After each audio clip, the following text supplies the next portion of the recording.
Olá, meus queridos amigos, muito boa noite. Muito boa noite, gente, muito boa noite para todos vocês. Começando com muito carinho, mais uma pílula noturna inspiradora do bem aqui do nosso amado Evangelho. Luz e paz para o seu coração, para a sua vida. A gente já está em ritmo de tratamento à distância, hein? Porque amanhã, sexta-feira, você sabe, tem o nosso tratamento à distância às 10h30 no nosso Evangelho. Gente, no Bate-Bola do Bem, você entra no nosso site institutonamastê.com.br e manda sua pergunta aqui para mim, que é a forma como o pessoal participa, tá bom? Te aguardo na sua visita no nosso site. Nós temos uma ouvinte muito querida que nos faz a seguinte pergunta. Ricardo, como entender as pessoas que nascem com problemas mentais? Quais são as causas espirituais de quem nasce com problemas mentais? Né? Pergunta feita por uma irmã muito querida, pelo que eu estou vendo do telefone aqui, lá para a região de Fortaleza. Acho que é Fortaleza o código de área aqui. Bem, vamos lá, vamos conversar um pouquinho. Gente, o que nós aprendemos do mundo espiritual? O problema mental, ele é o reflexo direto de algum tipo de perturbação no perispírito daquele que vai reencarnar referente à inteligência, tanto que afeta a parte da mente, a parte do cérebro. Existem diversas causas, né, que pode levar alguém a reencarnar com problemas mentais de alguma ordem. Eu vou citar algumas das principais. Suicídio, né? Chico Xavier falava continuamente, né, de muitos companheiros que haviam atirado contra a própria cabeça ou se matado de alguma forma, principalmente os que atiraram contra a sua própria cabeça ou se enforcaram e acabavam vindo com problemas mentais. Outro motivo, pessoas muito inteligentes em vidas anteriores que usaram da sua inteligência, da sua sensualidade para enganar, para fazer mal a outras pessoas.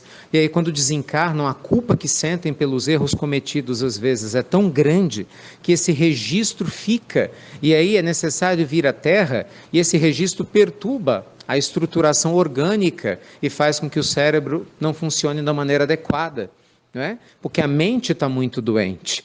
Então, de um jeito ou de outro, o corpo ele vai ser um carvão depurador, que vai ajudar esse espírito que está se corrigindo. Ou outros motivos, né, que eu não vou aqui adentrar, mas que também pode acontecer. Eu quero sempre lembrar, gente, que não existe receita de bolo, sabe? Sempre assim. Ah, tem uma pessoa com problema mental, então ela fez isso. Não, não se trata disso. Cada caso sempre é um caso. Né? Na lei divina, todos nós temos lá, vamos criar uma situação, um fichário com o nosso nome, que tem lá dentro desse arquivo, né, microarquivos de cada existência anterior, mostrando a nossa bagagem espiritual. Então não tem como a gente generalizar. De maneira geral, que é diferente de generalizado, nós temos pessoas reencarnadas com problemas mentais, com algum tipo de perturbação nessa área. Haja visto que nada acontece por acaso. Bem, dito isso, nossos amigos espirituais nos mostram que o problema mental, de forma alguma, significa que aquele que aqui está não vai evoluir, pelo contrário. Nós temos inúmeros casos de companheiros com dificuldades inúmeras nas questões psicológicas, mas que são pessoas incríveis.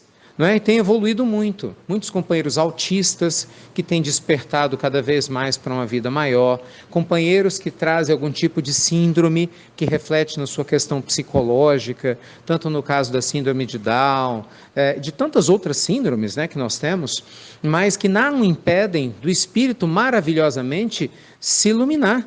Né? E são pessoas incríveis. É lógico que cada caso é um caso. Por exemplo, tem pessoas que nascem com hidrocefalia. Então, um grau, às vezes, de alienação física é muito forte, psicológica. A pessoa ela não consegue se expressar com tanta naturalidade quanto outros. Então, existem diversos níveis, existem gradações. Mas, independente disso, o espírito que está ali, ele evolui. Como é que você pode ajudar? Lendo o Evangelho, conversando com esse espírito, amando desde criança, fazendo ele participar das atividades do seu dia a dia na medida do possível, doando amor, doando carinho, não é? E jamais tratando com preconceito. Lembre-se, se Deus confiou em você a missão de cuidar de um espírito nessa condição, é porque o Senhor da vida confia na tua capacidade de amar. Ele confia na tua capacidade de cuidar, na tua capacidade de sentir. Então é importantíssimo honrar essa confiança, né? Essa capacidade. Lembre-se, gente, Deus que é Deus, é o nosso Pai, é a nossa mãe. Qual que é o pai, qual que é a mãe que delega seu filho a alguém que ele não confia? Percebe a responsabilidade? E de mais a mais, pela lei divina, se você atraiu esse espírito que está contigo, é porque existe um vínculo reencarnatório muito profundo entre você e esse ser. Então, o seu dever de amar é fundamental, né? Porque hoje a gente está na posição de quem oferece esse amor. Amanhã, nós podemos estar na posição de quem vai precisar recebê-lo, né, da mesma maneira que esse nosso companheiro que tem o problema mental. Percebe? Então, gente, em última instância, o amor sempre constrói, né? O amor sempre nos ajuda a nos libertarmos do nosso passado e a construirmos um futuro maravilhoso através do nosso presente. Deus abençoe a todos vocês.